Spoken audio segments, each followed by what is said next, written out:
કેટલા વાગે આયા?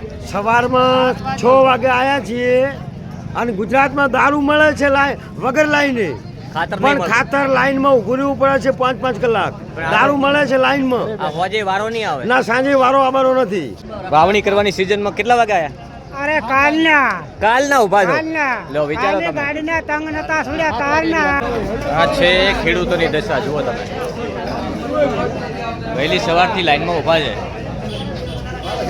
હજુ વારો આવે એમ લાગતું નહીં. આ યુરિયા ખાતર માટે ઊભા. કાકા કેટલા વાગે આયા? દાડા ઉજે તો મેળ આવે એમ છે કે નહીં? મેળાવામાં તો હજુ નક્કી નથી. કેટલા વાગે આયા? સવારમાં 6 વાગે આવ્યા છીએ અને ગુજરાતમાં દારૂ મળે છે વગર લાઈને, ખાતર નહીં પણ મળતું. ખાતર લાઈનમાં ઊભું રહેવું પડે છે 5-5 કલાક.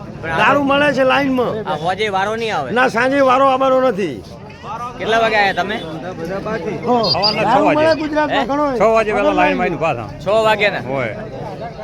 તો આ બધા જ ખેડૂતો સવારે 6 વાગ્યાથી લાઈનમાં ઊભા છે. કાકા શું નામ?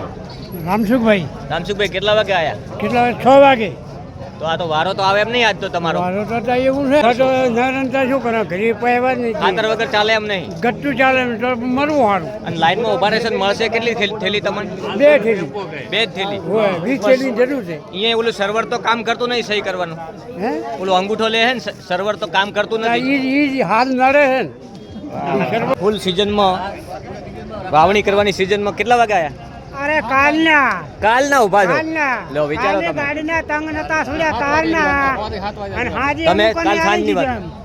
કાલના ડબલ લાઈન થઈ જાય. એટલે કાલના આયા ને પાછું સવારમાં વહેલા આયા. હા હવારના વહેલા 8-9 વાગ્યાના આયા હતા. તો હાલ ફૂલ સિઝન છે. આ તમે જોઈ શકો છો ખેડૂતોની આ દશા છે અત્યારે. એક બાજુ હાલમાં સિઝન છે ખેતી કરવાની અને આ ફૂલ સિઝનમાં વહેલી સવારે અહીંયા આયા છે. હજુ તો મને લાગતું નહીં કે આ લોકો ચા પીધા વગર આયા. યુરિયા ખાતર માટે આ વહેલી સવારથી 6 વાગ્યાથી અહીંયા લાઈનમાં ઊભા છે. અને તમે કાલે 5 વાગે. હવે કાલે 5 વાગે હા. અને ફેર પાછા વહેલા આયા. અત્યારે ફૂલ સિઝન છે ખેતી કરવાની. હવે ખેતી કરવી કે અહીંયા લાઈનોમાં ઊભું રહેવું. આ કાકા કેટલા વાગે આયા? પહેલા 7 વાગે આવ્યા બરોબર. રાતે 5 વાગે જાજી અને ધોરણું કરી અને પછી આયા અમે હોય. એટલે હવે આ નંબર આવે તો આવ્યો ન કે પણ અત્યારે તો વાવણીની સિઝન છે. વાવણી તો થઈ ગઈ પણ ખૈડિયા પાવા હોય ને એટલે હવે ખાતર નથી.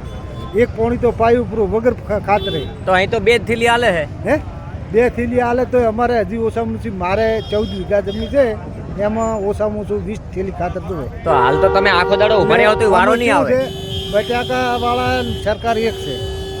એવું છે? હા, કેમ કે હું ઓલે રેફરમાં જાય ને એટલે ખેડૂતોને હેરાન કરવા છે. એટલે ખેડૂતોને એટલે લઈ લે ખાતર. મોટી પાર્ટી હોય ને નાના ખેડૂતનો મરો જ છે. ચા બીજી પીધી કે નહીં હવારમાં? ચા કોઈ નહીં.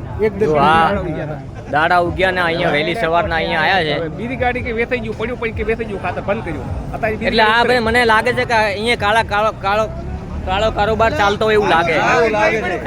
બીજી ગાડી ઉતરેલી પછી કે મારે ખાતર પડ્યું છે એ નહીં હાલતા. ખેડૂતને હેરાન કરવા માટે 2 નંબરના ધંધા કરતા હશે આ લોકો એવું લાગે છે. કારણ કે ખાતર ઘણું છે ગોડાઉનમાં પડ્યું છે. તો પછી આ લોકો જુઓ તમે વહેલી સવારથી અહીંયા દિયોદર ખાતે મોટી લાઈનમાં ખેડૂતો ઊભા છે અને ખૂબ હાલાકી ખૂબ મુશ્કેલી પડી રહી છે હાલમાં જ્યારે વાવણી કરવાની ફૂલ સિઝન ચાલી રહી છે. અને એવા જ ગ્રાહક હોય ને ગ્રાહકને પહેલા હાસવે છે બરોબર. જે દવા લેતા હોય અને એટલું ખાતર લેવું એમને નહીં આપતા. તમને બતાવી દઉં લાઈન કેટલી મોટી છે. જુઓ અહીંથી લઈને 6 વાગ્યાના ખેડૂતો ઊભા છે અને આ છે યુરિયા ખાતરની 2 થેલી લેવા માટેની લાઈન.